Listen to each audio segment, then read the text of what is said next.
నమస్కారం. ఆయుష్మాన్ భవ కార్యక్రమానికి స్వాగతం. ఈ రోజు ఆయుష్మాన్ భవ కార్యక్రమంలో ముక్కు ద్వారా ఏర్పడే సమస్యలు, పరిష్కార మార్గాలను మనకు వివరించడానికి ప్రముఖ flower therapy specialist doctor Ajay గారు మనతో పాటు స్టూడియోలో సిద్ధంగా ఉన్నారు.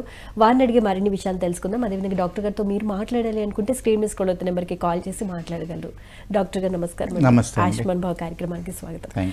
ఈరోజు టాపిక్ ముక్కుకి సంబంధించింది. సో అంటే పూర్వకాలం నుంచి, అంటే ఆయుర్వేదం దగ్గర నుంచి చూసుకుంటే కనుక ముక్కుకి చాలా ప్రయారిటీ ఇచ్చేవాళ్ళు. కొన్ని రకాల సమస్యలకు కూడా ముక్కు ద్వారా హీలింగ్ చేసేవారు అని వినికిడి. అసలు ముక్కుకుంటే ఇంపార్టెన్స్ ఏంటి? ఓన్లీ వాసనేనా లేకపోతే ఏంటి? బేసికల్గా మన ఆయుర్వేదంలోని మీరు అన్నట్టు హీలింగ్ త్రూ నోస్, అంటే ఓన్లీ గాలి పీల్చుకోవడానికి, వాసనలు చూడటానికి కేవలం ముక్కు అందుకే పనికి వస్తుందా? లేదండి, మనకి ముక్కు అనేది ఒక ఇండికేషన్. ఇప్పుడు ఏదన్నా కానీ ఒక గణపతి పూజతో స్టార్ట్ చేస్తాం. చేసినప్పుడు ప్రాణాయామం చేసుకుంటాం. సో ఏ కార్యక్రమం చేసేటప్పుడైనా కానీ అందరూ ధ్యానంకి వెళ్ళినా లేదా మీ ప్రాణశక్తిని మార్చాలన్నా, అంటే మనకేంటి బేసికల్గా ప్రాణం ఫ్లో అయ్యేది, స్టార్టింగ్ అయ్యేది ఇడా పింగళ నాడులు ముక్కు దగ్గర ఉంటాయి. సుషుమ్న మధ్యలో ఉంటుంది. కానీ ఇడా పింగళ ఈ రెండే కదా మనకి ప్రాణాన్ని మాడ్యులేట్ చేయడానికి, రెగ్యులేట్ చేయడానికి ఉండేది. సో మనకు బ్రీతింగ్ ప్యాటర్న్ సెట్ చేస్తే చాలా ఇష్యూస్ సెట్ అవుతాయి. చాలా మంది తెలియదు అసలు, బ్రీతింగ్ మీద ఫోకస్ కూడా పెట్టరు. అవును, జనరల్గా గాలి తీసుకుంటాం, ముక్కుకు 2 రంధ్రాలు ఉంటాయి, గాలి తీసుకుంటాం. అసలు అంటే లెఫ్ట్ సైడ్ ఉండే నాజిల్ ఎలా వర్క్ చేస్తుంది, రైట్ సైడ్ ఉండే నాజిల్ ఎలా వర్క్ చేస్తుందో కూడా తెలియదు, అసలు చూడరు. కాకపోతే మన వాళ్ళు ఇంతకు ముందు ఏ పని చేసినా కానీ ముందు ప్రాణాయామం చేయమనేవాళ్ళు, చూసుకోమనేవాళ్ళు ఏ నాడిది ఫ్లో ఎక్కువ ఉంది, ఎలాగుంది అనేది. అండ్ ఎప్పుడైనా ధ్యానం స్టార్ట్ చేసినప్పుడు కూడా మన ఫోకస్ అంతా ఇక్కడ ముక్కు చివరనే పెడతాం. ఈ ఏరియాలో ఫోకస్ పెట్టి, ఎందుకు అంటే ఇది డైరెక్ట్ మూలాధార చక్రానికి లింక్. ముక్కు మూలాధార చక్రానికి, ఎర్త్ ఎలిమెంట్కి లింక్. ఓకే. సో మనకి ఏ ప్రాక్టీసెస్ చేసినా, ఏది చేసినా first physical body manifestation earth element మూలాధార చక్రం నుంచే స్టార్ట్ అవుతుంది. ఓకే. ముందు అది క్లియర్ అయితేనే మిగిలిన ప్లేన్స్లోకి రైజ్ అవుతుంటుంది. ఓకే. సో అందుకని ఆ ముక్కు అనేది ప్రతిదానికి చాలా ఇంపార్టెన్స్ ఇచ్చేవాళ్ళు. ఇంకొకటి ఏంటంటే మనకు ఆయుర్వేదంలో జ్ఞానేంద్రియాలు ఏవైతే ఉంటాయో ఇవి పంచభూతాలకి సంబంధించినవి. ఓకే. సో ఏ పంచభూతం దగ్గర ప్రాబ్లం వస్తే దానికి కర్మేంద్రియం ద్వారా, ఆ జ్ఞానేంద్రియం ద్వారా హీల్ చేసేవాళ్ళు. అంటే ఫర్ ఎగ్జాంపుల్ అదే ఇప్పుడు నోస్ తీసుకున్నాం అనుకోండి, సెన్స్ ఆఫ్ స్మెల్ అనేది వాసనకి సంబంధించి, ఎర్త్ ఎలిమెంట్ కి సంబంధించింది. ఓకే. అంటే గాలి కూడా తీసుకోవచ్చు అంటారా? గాలి సంబంధించి రాదంటారా? రాదు. గాలికి వాయువుకి సంబంధించింది అనాహత చక్రం. ఓకే. దానికి సంబంధించి మన చర్మం వస్తుంది. ఓకే. అంటే ఇమాజిన్ ఇప్పుడు బాగా వేడిగా ఉంది అనుకోండి, గాలి వస్తే మనం ఫీల్ అవుతాం ఫస్ట్ స్కిన్ ద్వారా. అండ్ దాని యాక్షన్ కూడా మనకి గాలి ఏంటి బలాన్ని ఇస్తుంది. దాని యాక్షన్ కూడా మనకి మూమెంట్లో తెలుస్తుంది. ఓకే. గాలి అనేది మూమెంట్, ఎనీ మూమెంట్కి సంబంధించింది అనాహత చక్రం, వాయువు. ఓకే. నోస్ ద్వారా ఏంటి స్మెల్, ఎర్త్ ఎలిమెంట్. ఓకే. ఎందుకంటే ఒకటి బేసిక్ చెప్పుకోండి, ఇప్పుడు అన్నిటికన్నా బాగా చాలా మందికి 99% అందరికీ నచ్చే స్మెల్ ఏంటంటే ఫస్ట్ తొలకరి చినుకులు పడినప్పుడు ఆ మట్టి వాసన వస్తుంది చూసారు. చాలామంది అది ఎక్స్ప్రెస్ చేయలేరు, కానీ అది ఆ స్మెల్ నచ్చిన వాళ్ళు ఉండరు. అవును. ఈ పర్ఫ్యూమ్స్ ఇవి తీసుకున్నారు, నాకు మల్లెపూలు అంటే నాకు పడదు, హెడేక్ వస్తుంది. అలాగే డిఫరెంట్ స్మెల్స్కి డిఫరెంట్ రియాక్షన్స్ ఉంటాయి. కానీ ఆ అర్త్ నుంచి వచ్చే బేసిక్ స్మెల్ ఏదైతే ఉంటుందో అది నచ్చిన వాళ్ళు ఎవరు ఉండరు. అవును సార్. సో అందుకని ఎర్త్ ఎలిమెంట్కి మనం నోస్ని ఈక్వేట్ చేసుకోవచ్చు. ఓకే. సో ఇప్పుడు మూలాధారం మనకి నోస్కి సంబంధించింది. సో ఏంటి మన అస్తిత్వం, మన స్టెబిలిటీ, ఓకే, మన ఫోకస్, మన బాడీ బిల్డింగ్ స్ట్రక్చర్. ఓకే. అంటే ఇప్పుడు ఫుడ్ తిన్నాం అనుకోండి, అబ్జార్బ్ చేసుకోవాలి కదా, అంటే శరీరానికి పట్టాలి, అంటే డైజెస్ట్ అవ్వాలి. మీకు స్మెల్ లేని వల్ల చూడండి డైజెషన్ కరెక్ట్గా అవ్వదు. ఓకే. సో ఫుడ్ అబ్జార్బ్ అవ్వాలి అంటే ఫస్ట్ స్టార్ట్ అయ్యేది నోస్ దగ్గరే స్టార్ట్ అవుతుంది. సో మెయిన్గా ఏంటంటే మన మూలాధారం, మన అస్తిత్వం, మన ఈగో అంటే నెగిటివ్ సెన్స్లో కాదు, మన ఐడెంటిటీకి సంబంధించింది ముక్కు. అంటే హిందీలో అంటారు మీరు నాక్ కట్వాది అంటే నా ముక్కు తీసేసినంత పని అయ్యిందిరా అంటుంటారు. అంటే నా అస్తిత్వాన్ని కోల్పోయాను అనే ఒక దీంతో. లేకపోతే ముక్కు మీద కోపం ఉంటుంది అంటారు. అంటే సో కోపం అనేది మనిషి మనస్తత్వం, ఐడెంటిటీ అయినప్పుడు ఆ ముక్కు మీద కోపం ఉందంటారు. ఓకే. సో అలాగే ఏంటంటే మన స్మెల్ మన భౌతిక శరీరానికి ఏదైతే ఉంటుందో మన మూలాధారకి, మన ఎర్త్ ఎలిమెంట్కి సంబంధించి చాలా ఇంపార్టెంట్ అనమాట. ఓకే. సో ఏదైనా ఇంటేక్, ప్రాణం కావచ్చు, ఆహారం కావచ్చు, మనం మాట్లాడే మాట కావచ్చు, ఓకే, అంటే ఇంటరాక్షన్ ఉంటుంది కదా వేరే వాళ్ళతోటి, ఇటు ముక్కు సూటికి వెళ్తాడు రా అంటారు. సో అది ఒక ఇంటరాక్షన్ అనమాట. సో మన ఐడెంటిటీకి సంబంధించిన ఏదైనా ఇంటేక్ చేసుకునేది ముక్కు ద్వారా సంబంధం ఉంటుంది. అర్థమవుతుంది. ప్రతిదీ ముక్కుతో రిలేటెడ్ గానే మాట్లాడతారు. ముక్కు మీద కోపం ఉంది, ముక్కు సూటిగా మాట్లాడతారు. ఇట్లా అంటే అది మన అస్తిత్వాన్ని. సో ఇప్పుడు మనకి ముక్కు ఒకటి స్మెల్ బాగా అనిపించింది అనుకోండి, ఆహారం అదే ఎక్కువ తింటుంటాం, అదే క్యారెక్టర్స్ మనకు వస్తాయి. ఒక గాలి పీల్చుకునేటప్పుడు ఒక రిధంలో పీల్చుకుంటున్నాం అనుకోండి. ఇప్పుడు పాములు చూడండి మెల్లిగా గాలి పీల్చుకుంటాయి కాబట్టి చాలా ఎక్కువ కాలం బతుకుతాయి అంటారు. అలాగే కప్పలు చూడండి చాలా ఫాస్ట్గా ఉంటుంది. లేకపోతే కుందేళ్ళు, ఎలుకలు, వీటి చాలా ఫాస్ట్గా ఉంటుంది బ్రీతింగ్. అలాగే వాటి లైఫ్ స్పాన్ కూడా తక్కువ ఉంటుంది. సో మనం ఎంత స్లోగా రెగ్యులేటెడ్గా బ్రీత్ తీసుకుంటే మన లైఫ్ అంత ఎక్స్టెండ్ చేసుకోవచ్చు. మనం ఎక్సర్సైజ్ చేసేటప్పుడు కూడా ర్యాపిడ్గా చేసేటప్పుడు మనకి బల్క్ ఇంప్రూవ్మెంట్, అలాగే స్లోగా స్టడీగా హోల్డ్ చేసుకుంటా బ్రీత్ని ఎంత ఎక్కువ హోల్డ్ చేసుకోగలిగితే మజిల్ టోనింగ్, స్ట్రెంగ్త్ ఇలా వేరీ అవుతుంటుంది. అంటే మన బ్రీతింగ్ ప్యాటర్న్ కూడా మన బాడీ షేప్ని అది డిటర్మిన్ చేస్తుంది. అండ్ తర్వాత వచ్చేది మనకి ధ్యానం చేసినప్పుడు కూడా, అంటే మనం ఒక రోజు ఎప్పుడన్నా ఒక పూజతోనో ధ్యానంతోనో మొదలు పెట్టినప్పుడు మనం ఆ రోజునంతా ఒక అసెస్మెంట్ వేసుకుంటాం, ఒక పర్టికులర్ వర్క్ ప్రిపేర్ అవుతాం. దాని అంతటికి కూడా ముందు ఏంటంటే మనం ముక్కు దగ్గర మొదలు పెట్టుకొని బ్రీతింగ్ని రెగ్యులేట్ చేసుకుంటే అక్కడ స్టార్ట్ చేసినప్పుడు కరెక్ట్గా వస్తుంది. ఎవరైనా కానీ డైరెక్ట్ కూర్చున్నా ఈరోజు ఇది అయిపోవాలి అనుకుంటే అవ్వదు. దానికి ఒక ప్రోగ్రామింగ్ ఇవ్వాలి. దాన్ని ఒక మూలాధార చక్రంలో, అంటే మన బేస్ లెవెల్లోకి, మన ఐడెంటిటీలోకి ఇంటిగ్రేట్ చేసుకోవాలి. ఇదంతా కూడా ముక్కు ద్వారానే సాధ్యం అండి. సో ముక్కు అనేది చాలా ఇంపార్టెంట్.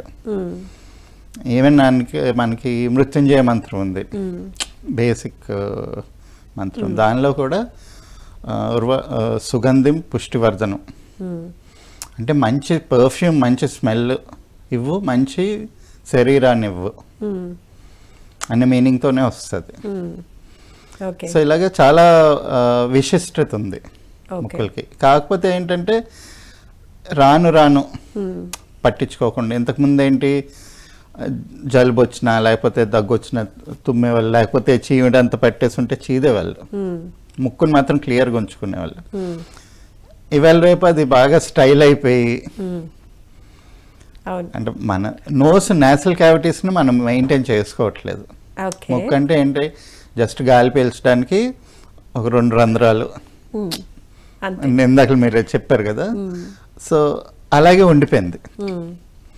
దాంట్లోని ఎంత ఇంపార్టెన్స్ ఉంది, దాని వెనకాల సైన్స్ ఏంటి, దాని వెనకాల అంటే మన మూడ్ రెగ్యులేషన్కి కానీ మన హెల్త్ మెయింటెనెన్స్కి కానీ అది ఎంత ఇంపార్టెంట్ అనేది జనాలు మర్చిపోయారు. అవును, గాల్లో ఉండే సూక్ష్మజీవులు నేరుగా శరీరంలోకి ప్రవేశించకుండా అసలు ముక్కు దగ్గరే స్టాప్ అయిపోయే పరిస్థితి, అంత గ్రేట్ ఉంది లోపల. అవునండి, ఎందుకంటే మనకి గాలి పీల్చకుండా ఉండలేము. అవును, కంపల్సరీ అవుట్ సైడ్ వరల్డ్తో ఇంటరాక్ట్ అవ్వాలి. అయినప్పుడు అక్కడ నుంచి క్రిములు వస్తూ ఉంటాయి, లోపలికి వెళ్ళిపోతూ ఉంటాయి. సో అది ఎలాగా కంట్రోల్ చేయాలి, అదంతా ఒక డీప్ మెకానిజం ఉంటుంది. మన సైనోవియల్ క్యావిటీ అంతా కూడా అక్కడ ముక్కు మీద బేస్ అయ్యి ఉంటుంది. సో ఇంపార్టెన్స్ మర్చిపోయారు జనాలు. ఇప్పుడు ఏంటంటే ఈఎన్టీ డాక్టర్స్ ఉంటారు, ఏముంది బేసికల్గా ఇయర్, నోస్, థ్రోట్, పిల్లల్లో ప్రాబ్లం వస్తే ఆర్గాన్కి డాక్టర్ సపరేట్గా ఉన్నారు. అదిగో కఫం చేసిందో లేకపోతే జలుబు చేసిందో ఈ టాబ్లెట్ వేసుకోండి తగ్గిపోతుంది, అంతవరకే ఉంది. కానీ అసలు న్యాచురల్ వేలో ఎలా తగ్గించుకోవాలి అనేది అసలు మర్చిపోయారు. అసలు ముక్కుకు వచ్చే సమస్యలు ఏ విధంగా ఉంటాయండి జనరల్గా? మెయిన్గా అంటే దీన్ని 2 రకాలుగా చూసుకోవచ్చు. ముక్కుకి వచ్చే సమస్యలు ఇప్పుడు ఇవాళ రేపు ఫోకస్ అదే ఉంది. రెండోది ముక్కుతో వచ్చే సమస్యలు 2 రకాలు ఉన్నాయి. డాక్టర్ గారు బ్రేక్ ముందు చెప్తున్నారు ముక్కు ద్వారా వచ్చే సమస్యలు, ముక్కుతో వచ్చే సమస్యలు 2 రకాలుగా చెప్పారు. ఏంటి, ఎలా ఉంటాయి? మెయిన్గా ఏంటంటే అండి, ముక్కుకి వచ్చే సమస్యలు అంటే ఈఎన్టీ ప్రాబ్లమ్స్ అంటాం. ఇవాళ రేపు మనకి స్పెషలిస్ట్ డాక్టర్స్ ఉన్నారు, అంటే మన సైనోవియల్ క్యావిటీలో. కాకపోతే ముక్కు అంటే కఫం పట్టడం కానీ, ఊరికే జలుబు చేయడం, డ్రైనెస్ ఆఫ్ నోస్, ముక్కులోంచి రక్తం రావడం, అంటే కొంతమందికి లోపల కామన్గా అవుతుంటుంది. అది అంత సీరియస్ ఇష్యూ కాదు. మెయిన్గా ఏంటంటే కఫం, జలుబు, జ్వరాలు ఇది కామన్ ఫ్యాక్టర్. అందరికీ జీవితంలో ప్రతి ఒక్కరు ఇది ఫేస్ అవుతూ ఉంటారు. చిన్నప్పుడు పిల్లలు మేజర్గా సఫర్ అయ్యే ప్రాబ్లమ్స్ దీంతోనే. ఎందుకంటే ఇది ఒక ఇంటరాక్షన్ మీడియం కాబట్టి ఇక్కడ ఎక్కువ రియాక్టివ్ సెల్స్ ఉంటాయి, దాన్ని రెగ్యులేట్ చేసుకుంటే అక్కడ రియాక్షన్ అనేది ఉంటుంది. ఎలర్జిక్ రియాక్షన్ రావడమో లేకపోతే ప్రొటెక్టివ్ రియాక్షన్ రావడమో. మెయిన్గా కఫం ఇలా చూసుకున్నప్పుడు ముక్కుకి సమస్యలు రావడానికి మెయిన్గా కారణం ఏంటంటే లార్జ్ ఇంటెస్టైన్ క్లియర్గా ఉండదు. ఓకే, లార్జ్ ఇంటెస్టైన్ ముక్కు క్లోజ్లీ రిలేటెడ్. ఓకే, అంటే పెద్ద ప్రేగు సరిగా వర్క్ చేయట్లేదు అంటే ముక్కు రిలేటెడ్ సమస్య ఉన్నట్టు. ముక్కుకి సమస్యలు వస్తున్నాయి అంటే పెద్ద పేగు సమంగా పనిచేయట్లేదు, అబ్జార్ప్షన్ కరెక్ట్గా లేదు, అక్కడ యూజువల్గా మైక్రోబ్స్ ఉన్నాయో లేకపోతే బ్యాడ్ మైక్రోబ్స్ ఎక్కువ ఉన్నాయో. అందుకే పిల్లలకి మన వాళ్ళు ఎప్పుడు కంపల్సరీగా ఆముదం పట్టిస్తూ ఉండేవాళ్ళు. జలుబు చేసిందంటే ఆవిడకి ఆముదం పట్టించాలి, ఆ కఫం పట్టేసింది అప్పుడు వదులుతుంది అనమాట. సో ముక్కుకి ఎప్పుడన్నా పడిసం పట్టి కఫం పట్టినప్పుడు ఒకసారి ఆముదం వేసుకున్నారు అనుకోండి, లార్జ్ ఇంటెస్టైన్ అంతా క్లీన్ అయితే సో పెద్దవాళ్ళైనా వేసుకోవచ్చు. పెద్దవాళ్ళకైనా కానీ అది ఇంతకుముందు ప్రతి 3 monthsకి 4 monthsకి అంటే పండగల సీజన్లో ఇల్లంతా కంపల్సరీగా ఆముదం వేసుకునేవాళ్ళు. ఓకే, మోషన్స్ ఫ్రీ అయితే ఆ సీజనల్ చేంజ్కి తగినట్టు మనకి మైక్రోబ్స్ కూడా మళ్ళీ మంచి మైక్రోబ్స్ వచ్చి. తెలియదు కాబట్టి అసలు ఎంత ml వేసుకోవాలంటారు 3 monthsకి ఒకసారి? 30 ml తాగాలండి. 30 ml తాగాలి. ఓకే, పొద్దున్నే 5కి తాగాలి, 4 to 5 మధ్యలో. Okay, early morning. అప్పుడు ఏంటంటే 7 o'clock అలాగ మోషన్స్ స్టార్ట్ అయ్యి ఒక 4-5 మోషన్స్ అయిపోతాయి, మొత్తం అంతా క్లీన్ అవుతుంది. ఓకే, ఆ రోజంతా ఎక్కువ ఏ ఫుడ్ తీసుకోకూడదు, ఓన్లీ చింతపండు చారు, అన్నం, ఈ 2 మాత్రమే శరీరం అంటే హామ్ చేయకుండా అబ్జార్బ్ చేసుకోగలదు. ఇప్పుడు వేరేది ఏదైనా తీసుకుంటే ఫైబర్ ఉందనుకోండి, ఫైబర్ దాన్ని డిస్టర్బ్ చేయొచ్చు, అంటే లోపల అంతా కొంచెం పచ్చిగా ఉంటుంది కాబట్టి 1 రోజు 2 రోజులు కొంచెం జాగ్రత్తగా ఉండాలి. సో లార్జ్ ఇంటెస్టైన్ క్లీన్ చేసుకుంటే ముక్కుకి అంటే ఈ కఫం పట్టడం, పడిసం పట్టడం 90% తగ్గిపోతుంది. ఓకే, రెండోది ఏంటంటే ఈ అంటే ఈ సైనస్ ప్రాబ్లమ్స్ వీటన్నిటికీ ఎక్సెసివ్ డ్రైనెస్ ఉంటుంది చాలా మందికి, అంటే ముక్కు మంట పుట్టడం.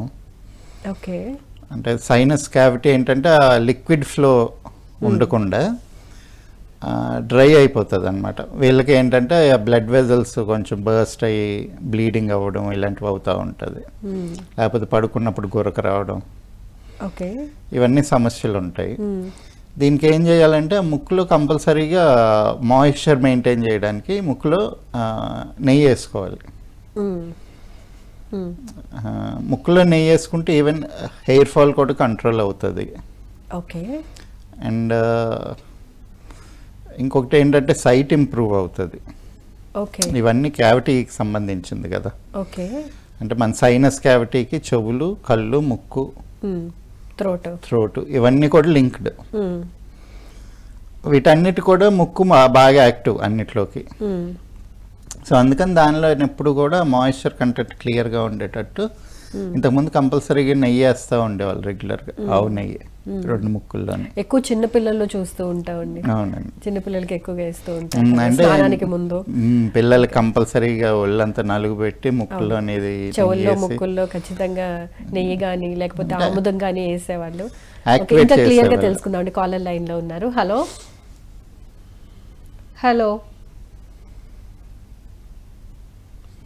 హలో ఓకే అండి, లైన్స్ ఏదో సమ్ డిస్టర్బెన్స్గా ఉన్నట్టున్నాయి.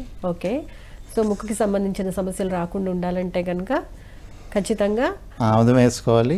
ముక్కులో ప్రతి 3 నెలలకు ఒకసారి 30 ml ఆముదం వేసుకోవాలి. ఓకే, రెగ్యులర్గా ముక్కులో నెయ్యి వేసుకుంటా ఉండాలి. అంటే పడుకోబోయే ముందా లేకపోతే ఎర్లీ మార్నింగ్ అండి? అది కూడా ఎర్లీ మార్నింగ్ చేసుకుంటే బెటర్. లేకపోతే రాత్రి అయినా వేసుకోవచ్చు వింటర్లోని.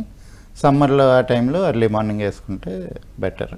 ఓకే, ఇప్పుడు ముక్కు వల్ల వచ్చే సమస్యలు చూసుకున్నాం అనుకోండి, అంటే వేరే మెడికల్ సిస్టమ్స్ ఎక్కడ కూడా స్టార్ట్ అవ్వకముందే మనకి ఆయుర్వేదంలో స్మెల్ అరోమాథెరపీ అనో ఈ నస్యాలు అనేవాళ్ళు, అంటే ఇన్హేల్ చేసే మెడిసిన్స్ అన్నమాట.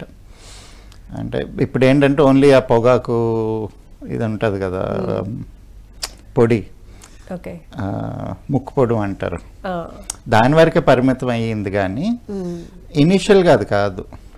డిఫరెంట్ సుగంధ ద్రవ్యాలు, మెడిసినల్ కాంపౌండ్స్, ఇప్పుడు మన అడ్డసరం ఆకులు, ఇప్పుడు బాగా ఆస్మా ఉందనుకోండి, అడ్డస్మరం ఆకులు అది పౌడర్ లాగా ఇచ్చేవాళ్ళు, లేకపోతే అది పొగ పీల్పించేవాళ్ళు. ఇప్పటికీ మేము ఏంటంటే ఎవరికైనా మైక్రోబియల్ ఇన్ఫెక్షన్, కరోనా టైంలో కూడా చాలా మందికి సజెషన్ ఇచ్చాం ఏంటంటే మన పసుపు కొమ్ము ఉంటుంది కదా,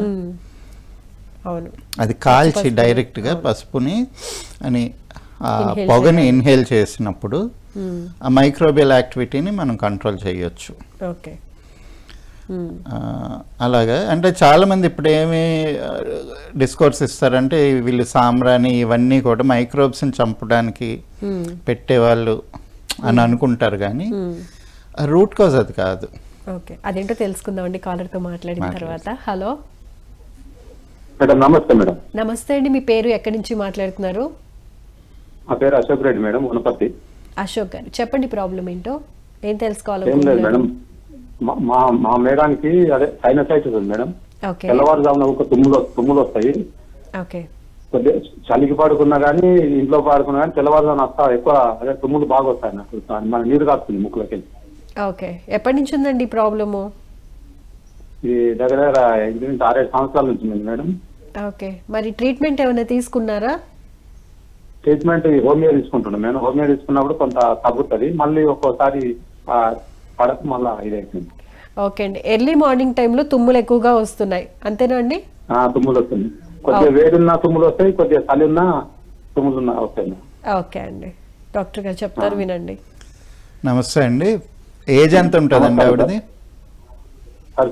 వయసు ఎంత ఆవిడది? వయసు 40 సార్, 40 ఏళ్ళు. 40. సరే, కొంచెం మీరు ఏం చేస్తారంటే ఆహార విషయంలో కొంచెం జాగ్రత్తగా ఉండాలండి. అసిడిటీ కానీ వేడి చేసే పదార్థాలు కానీ తగ్గించుకోవాలి. కొంచెం పొద్దున్నే కొంచెం వేడిగా ఏమన్నా వేడి నీళ్ళు తాగితే మంచిది. లేకపోతే వేడి నీళ్ళల్లోని మన తమలపాకు ఉంటుంది కదా, ఆ తమలపాకు వేసుకొని అది తాగినా కూడా కొంచెం ఆ సైనస్ క్యావిటీకి అదంతా కొంచెం క్లియర్ చేసి అది మీకు అది అవ్వనివ్వకుండా చూస్తుంటుంది. మీరు వచ్చి కన్సల్ట్ అవ్వండి, మా దగ్గర మెడిసిన్ ఉంది ఆ సైనస్ ప్రాబ్లం తగ్గడానికి, అది ఇస్తాను, అది వాడితే సరిపోతుందండి. డాక్టర్ గారి నెంబర్ డిస్ప్లే చేస్తున్నామండి అశోక్ గారు, ఒకసారి ఫీడ్ చేసుకుని ఒకసారి కాల్ చేసి అపాయింట్మెంట్ తీసుకోండి. Right, thank you so much అండి కాల్ చేసినందుకు. నెక్స్ట్ కాలర్తో మాట్లాడదాం డాక్టర్ గారు. హలో హలో, నమస్తే అండి, మీ పేరు? నమస్తే అండి, మీ పేరు? గుంటూరు నుంచి అండి, పి రామలక్ష్మీనారాయణ. లక్ష్మీనారాయణ గారు చెప్పండి, ఏం తెలుసుకోవాలనుకుంటున్నారు? మనం ధ్యానం చేసేటప్పుడు కుడి ముక్కు నుంచి ఎడమ ముక్కు చేయాలి కదండి, ధ్యానం చేస్తాం కదండి.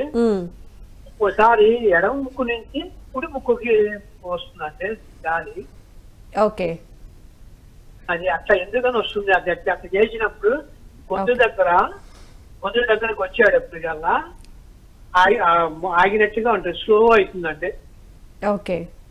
మీకు బ్రీతింగ్ ఏమైనా ప్రాబ్లం వస్తుందండి? బ్రీతింగ్ అంటే ఒక్కోసారి అట్లా తేడా వస్తుందండి. ఓకే, సరే అండి. ఇంకేమైనా సమస్యలు ఉన్నాయా? డాక్టర్ గారికి చెప్పండి. నమస్తే అండి. నమస్తే సార్. అది మన రోజువారీ ఈ యాక్టివిటీలోని ఇడా పింగళ నాడులు డిఫరెంట్గా యాక్టివేట్ అవుతుంటాయి. మీరు చూసుకుంటే మనది ఎప్పుడు కన్సిస్టెంట్గా ఒకే నాస్ట్రిల్ యాక్టివ్గా ఉండదు.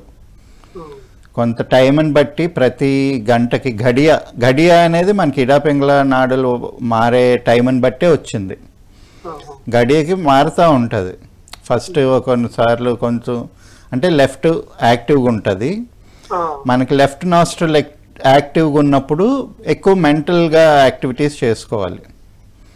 అంటే ధ్యానం చేయడము, పుస్తకాలు చదవడం ఇలాంటిది.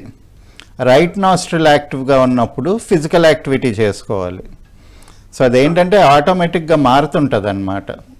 అందుకే మన వాళ్ళు ఎప్పుడన్నా ధ్యానం చేసే ముందు ప్రాణాయామం అన్నీ కరెక్ట్గా చేసుకునేవాళ్ళు.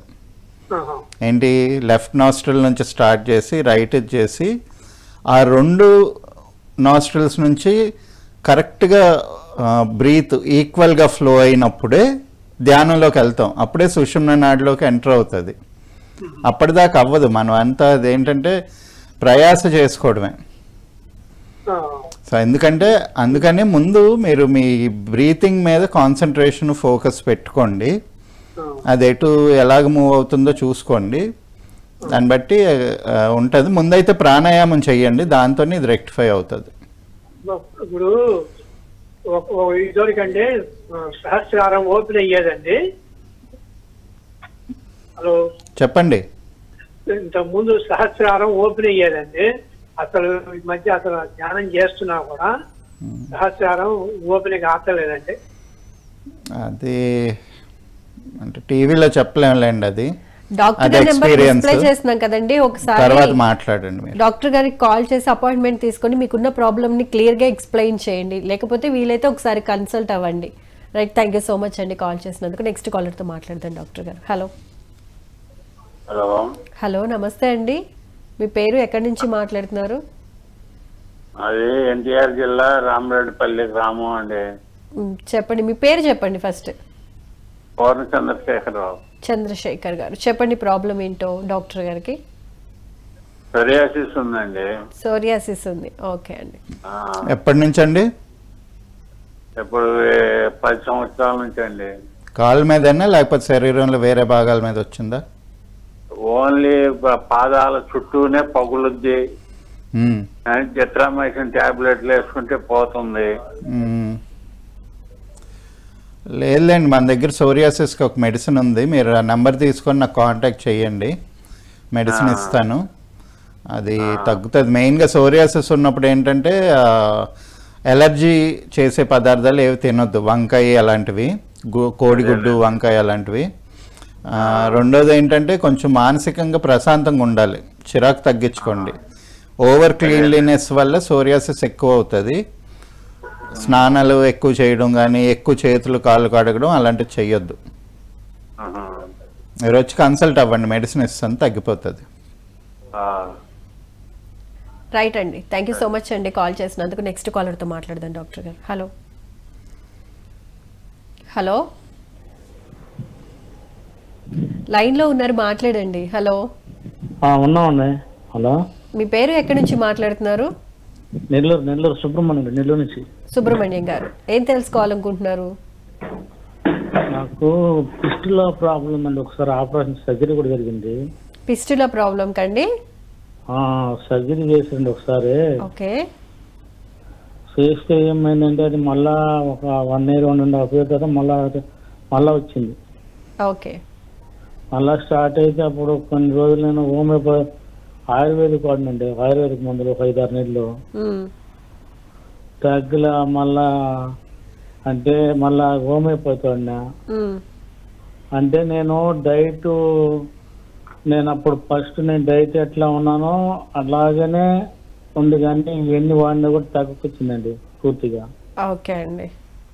నేను హోమియోపతి 6 నెలలు వాడిని ప్యాక్ తీసుకున్నానండి. 6 నెలలకి 6 నెలలు తగ్గిపోతుంది అన్నది, కానీ అది నేను డైట్ ఏం పోలేదని అదే ఉన్నది. ఇప్పుడు ఏమన్నా వేడి వస్తువులు తింటే మళ్ళా కాస్త లైట్గా రావడం అట్లా ఉంటుందండి. అట్లా.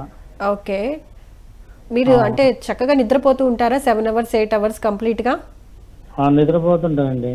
ఓకే. ఏమైనా స్ట్రెస్ ఫీల్ అవటం కానీ అలాంటివి ఏమైనా చేస్తూ ఉంటారా? ఏం లేవండి, ఎప్పుడన్నా ఉంటాయి కానీ అంత ఓవర్గా అయితే ఏం లేవండి. ఓకే. అదే షుగర్ పేషెంట్ నేను ఉంది. ఓకే అండి, డాక్టర్ గారు చెప్తారు వినండి సార్. ఇంకోటి సరే చెప్పండి. సరే చెప్పండి, ఇంకేమైనా ప్రాబ్లం ఉంటే డాక్టర్ గారు వింటున్నారు, మాట్లాడండి డాక్టర్ గారితో.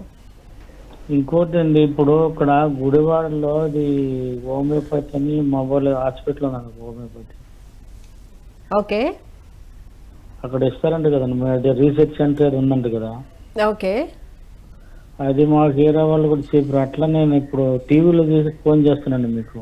సరే అండి, సరే అండి. మీరు డిఫరెంట్ మెడిసిన్స్ కూడా యూజ్ చేశారు కాబట్టి ఫ్లవర్ థెరపీలో ట్రీట్మెంట్ అనేది ఎలా వర్క్ అవుతుంది అనేది చెప్తారు, వినండి కేర్ఫుల్గా. ఓకేనా అండి? మంచిదండి. Right doctor. హలో, నమస్తే సార్. నమస్తే అండి. మెయిన్గా మీరు లార్జ్ ఇంటెస్టైన్ మీద స్ట్రెయిన్ పడే ఆహారాలు తీసుకోవద్దండి. వేడి చేసే ఆహారం, అంటే మాంసాహారం కొన్ని రోజులు ఆపండి. మసాలాలు ఆపాలి. మెయిన్గా పచ్చిమిరపకాయ, గోధుమ ఈ 2 ముట్టుకోవద్దు. పచ్చిమిరపకాయ సార్? పచ్చిమిరపకాయ ఒకటి, గోధుమ ఒకటి. అదే గోధుమ పిండి. అంటే ఉప్మాలు, బిస్కెట్లు ఇలాంటివి. గోధుమ పిండి, పచ్చిమిరపకాయ తిన్న రోజులు ఇది తగ్గదు, ఫిష్లో తగ్గనివ్వదు అది.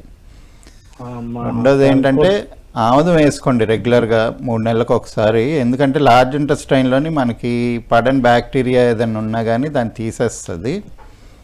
నేను ఆముదం వారానికి ఒకసారి ఒకసారి తాగుతాను సార్. లేదండి, వారానికి ఒకసారి తాగరు. అది తక్కువ అంటే ఏదో మోషన్ అవ్వడానికి రాత్రి తాగేటట్టు కాదు. పొద్దున్నే ఒక గరిటెడు తాగాలి పొద్దున్నే. Daily sir? డైలీ కాదండి, 3 నెలలకు ఒకసారి. 3 months ఒకసారి 30 ml అని చెప్పారండి.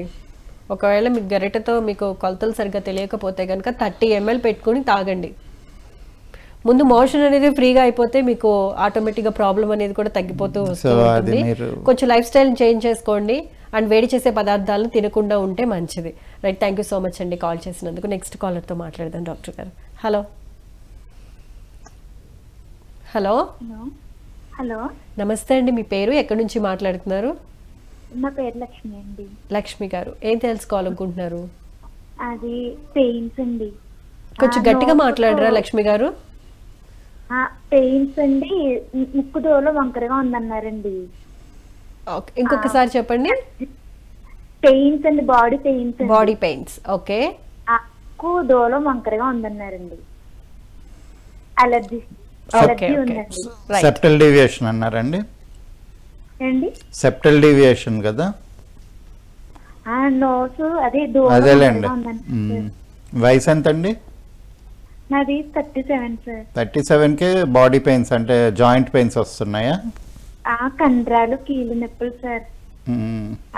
అలర్జీ కూడా ఉంది సార్ బాడీ. సరేనమ్మా, ఎందుకంటే ఈ వయసులో 35కి 36కి అట్లా నొప్పులు రాకూడదు. అలాగ వస్తున్నదంటే మీకు ఏదో లోపల హార్మోనల్ ఇంబ్యాలెన్స్ ఉండుంటుంది. అంటే మనకి పీరియడ్స్ అవన్నీ నెలసరి కరెక్ట్గా అవ్వకపోయినా సరే లోపల అదే దానివల్లే వస్తాయి నొప్పులు. ముందు అది సరి చేసుకోవాలమ్మా. మీరు ఆహారంలోని దానిలో తగిన మార్పులు చేసుకోవాలి. వేడి చేసే పదార్థాలు తక్కువ తినండి. రోజు కంపల్సరీగా వ్యాయామం ఉండాలి. కనీసం ఒక 30 నుంచి 50 గుంజీలన్నా తీయండి. నీరు తాగుతానే ఉంటుంది సార్. ముక్కు అస్తమాను, తుమ్ములు ఎక్కువ వచ్చేస్తున్నాయండి అస్తమాను. అదేలేండి, సెప్టల్ డీవియేషన్కి, సైనస్కి కూడా మన దగ్గర మందు ఉంది. మీరు వచ్చి కన్సల్ట్ అయితే అది మెడిసిన్ ఇస్తాను. మెయిన్గా ఏంటంటే మన ఊపిరి తీసుకునే పద్ధతి కరెక్ట్గా ఉన్నప్పుడు ఆ సెప్టల్ డీవియేషన్ ఆటోమేటిక్గా సెట్ అయిపోతుంది. మీరు దానికి ఏం ఆపరేషన్స్ అవసరం లేదు. ప్రాణాయామం చేయండి, కపాలభాతి గట్టిగా చేయండి. అండ్ ఆల్సో ఏంటంటే ముక్కులోని ఏమంటారంటే జలనీత్ అంటాం కదా, ఉప్పు నీళ్ళు వేసుకొని ముక్కుని అటు ఇటు క్లీన్ చేసుకోవడం, అది చేసినా కూడా మీకు కంపల్సరీగా బెనిఫిట్ ఉంటుంది.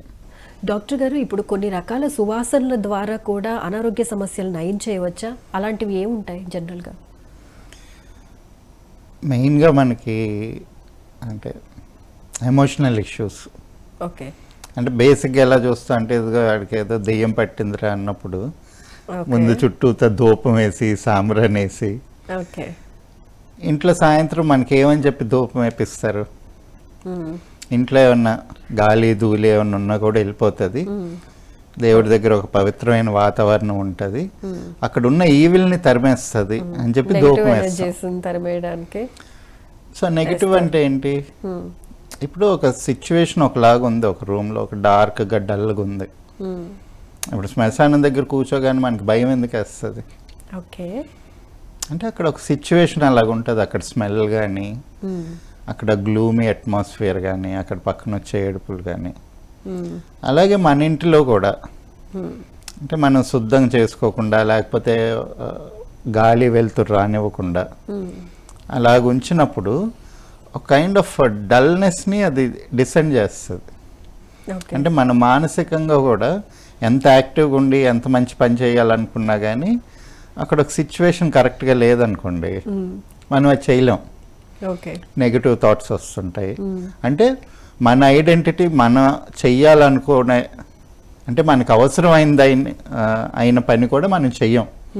మనకు ప్రోగ్రెసివ్ థాట్స్ రావు, ప్రోగ్రెసివ్గా జరగదు ముందుకి.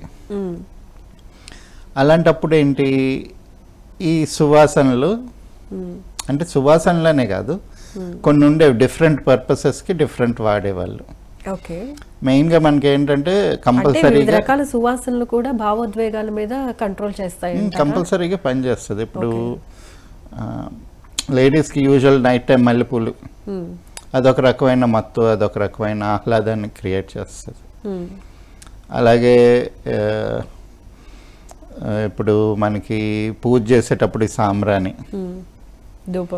ధూపం, అలాగే ఏంటంటే ఈ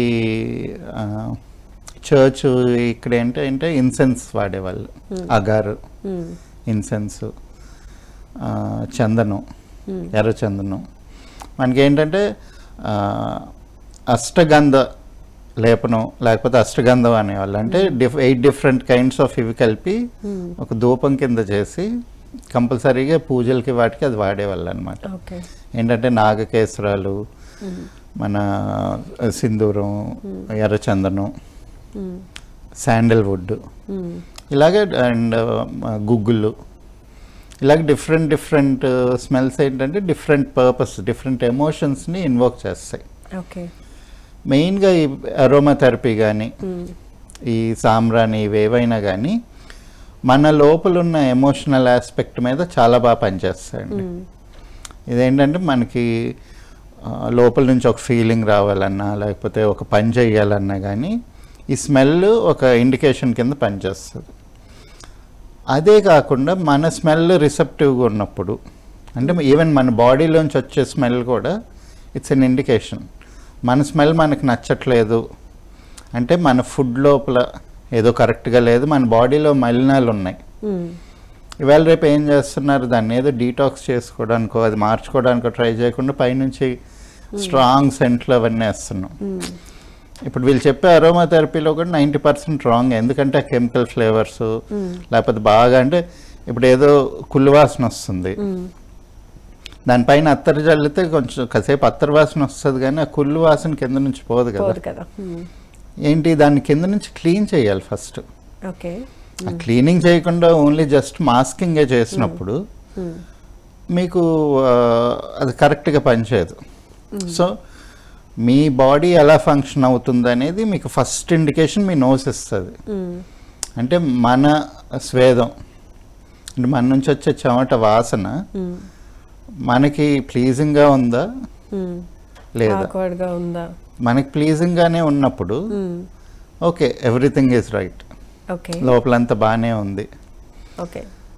అక్కడ ఏదో దుర్వాసన వస్తుంది అనుకోండి, అంటే మన ఆహారం కరెక్ట్గా లేదో, వ్యవహారం కరెక్ట్గా లేదో, మన ఆలోచనలు బట్టి కూడా మన పర్ఫ్యూమ్ మారుతుంది బాడీ, మన నేచర్ని బట్టి. అంటే మనుషులు అంత స్ట్రాంగ్ ఐడెంటిఫై చేయలేం కానీ జంతువులకు చాలా ఇది ఉంటుంది. ఎందుకంటే కొన్ని జంతువులు కొంతమంది దగ్గర చాలా ఫాస్ట్గా అప్రోచ్ అవుతాయి. అవును. ఇప్పుడు నేనున్నాను అనుకోండి, ఎలాంటి కుక్క అయినా కూడా నా దగ్గరికి ఫాస్ట్గా అప్రోచ్ అవుతుంది, ఫ్రెండ్లీగా ఉంటుంది, ఏది నన్ను అటాక్ చేయాలని చూడదు. ఎందుకంటే నా నుంచి అదొక కాన్ఫిడెన్స్, వాటి మీద ఒక ఇష్టం అనేది దానికి నా స్మెల్ ద్వారా దానికి తెలిసిపోతుంది. ఓకే.